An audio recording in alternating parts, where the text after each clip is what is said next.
နေတိုင်း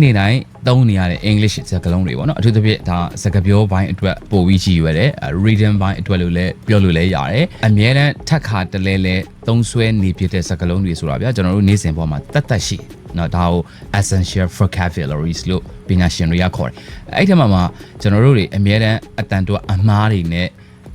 ပြောပြနေတဲ့ English စကားလုံးတချို့ရဲ့အတန်တူအမှန်လေးကိုဒီ video လေးထဲမှာပြောပြပေးသွားပါမယ်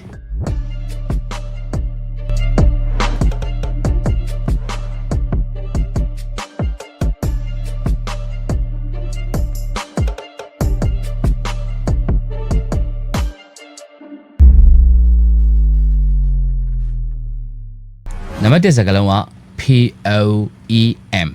ဒါကိုကျွန်တော်တို့ငငယ်ကလေးက poem လို့အတန်ထွက်လာခဲ့တယ်ပေါ့ဒါအားလုံးဒါမြန်မာနိုင်ငံမှာအင်္ဂလိပ်စာသင်ယူခဲ့ဘူးတဲ့သူတိုင်း POEM ကိုဘယ်လိုအတန်ထွက်လဲဆို poem လို့ကျွန်တော်တို့အတန်ထွက်တယ်တကယ်တော့သူ့ရဲ့အတန်ထွက်အမှန်က poem လို့အတန်ထွက်တယ်ဝအတန်လေးပါတယ် poem ဟုတ်ပြီနော်ဆိုတော့ IP မှာဆိုလို့ရှိရင်ဖဆိုတဲ့အတန်လေးရဲ့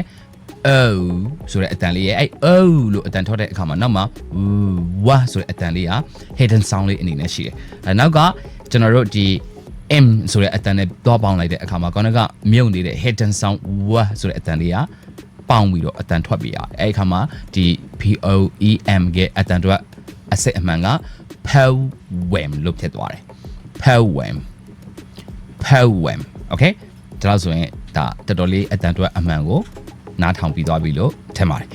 နောက်ထပ် English စကားလုံးတစ်လုံးကျွန်တော်တို့ခုနကစကားလုံးလို့ပဲဒီစကားလုံးကအရန်အသုံးများတဲ့စကားလုံးလည်းဖြစ်တယ်ဒါပေမဲ့အတန်ထွက်ကတော်တော်လေးမှားနေတဲ့နောက်ထပ် English စကားလုံးတစ်လုံးကိုပြောပါဆိုလို့ရှိရင်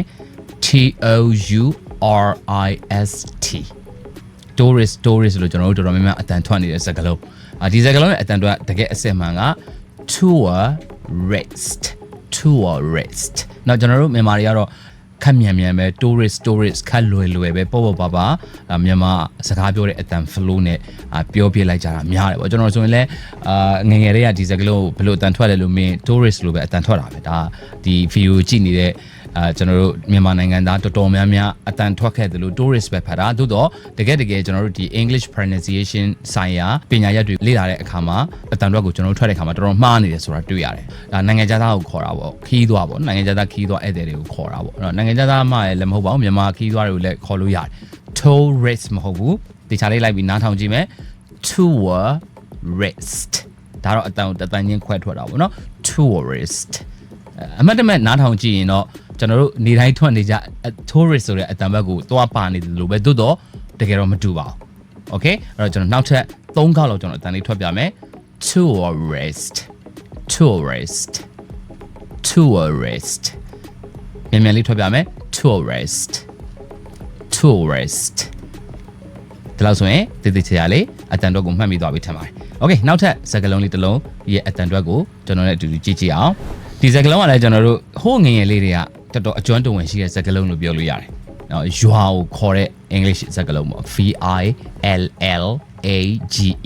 နော် village ဆိုပြီးကျွန်တော်တို့ထွက်တယ်အရှိကဒီ VR ရဲ့အတန် V လို့ကျွန်တော်တို့အတန်ထွက်ကြတာများတယ်